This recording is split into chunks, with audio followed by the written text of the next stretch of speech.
Sunny day here in South Florida. We got some waist-high chop. I guess it's the best we can get at this time of the year. Anyway, before I paddle out, I want to take you guys back to the gym. I want to show you guys a great warm-up that I did. I want to talk about why we warm up before we surf and how to warm up. So let's get to it. You.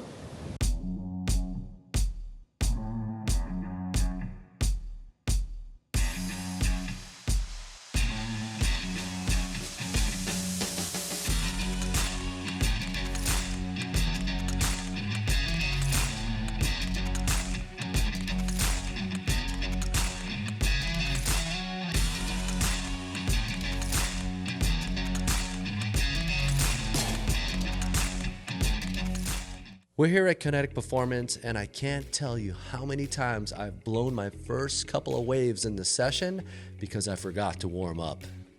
Let's answer the question, why should we warm up before we paddle out into the ocean? Whether it be football, soccer, wrestling, swimming, you name it, no matter what sport an athlete plays, you always see them warming up before their game. Proven studies show the wide field of benefits of a proper warm-up routine. First off, a warm-up will produce a higher heart rate. This in return will increase your blood flow, more heat will be transported to the muscle fascia, which allows for more elasticity. And what does this mean for our surfers? Well, it means that we're not going to feel so stiff out there, and we're going to have an increased range of motion while surfing. Imagine this, our body is just like a truck driving down the road. Other than gas, the engine needs oil. Oil is used to transport heat and lubricate the engine. We have oil in our bodies as well, and we call it synovial fluid. This fluid is actually produced when we start to warm up the body for physical activity. The synovial fluid is a thick liquid that lubricates and protects the joints and reduces friction of joint cartilage. It's sort of like a safety barrier to reduce risk of injury. And before we actually get to the warm-up, please like and subscribe. This is the first pattern, the overhead ball squat. Start with the ball overhead and drop it between your knees while initiating a downward squat. Then extend the knees and hips, swinging the ball overhead into an upright position. Okay, moving on to pattern number 2. We call this the 180 horizontal ball swing. Note that my ball placement is always in front of the chest. Try to focus transferring your body weight from the left foot and back to the right foot. This movement will allow your hips to internally and externally rotate.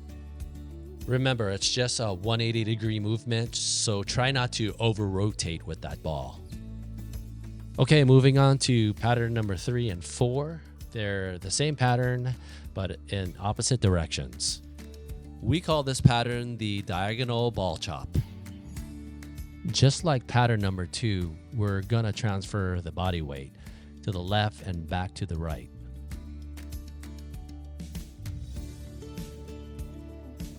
Let's freeze it right here. Notice that I am in a compressed and loaded state. And I also place the ball to the outside of my left knee. I'm going to use my hips and transfer my weight over to my right foot while swinging the ball over my right shoulder. And right here I have triple extension. So triple extension just means that my ankle joint, my knee joint, and my hip joint are fully extended. Last but not least, pattern number 4. It's the exact same thing as pattern number 3, but we're going to motion in the opposite direction.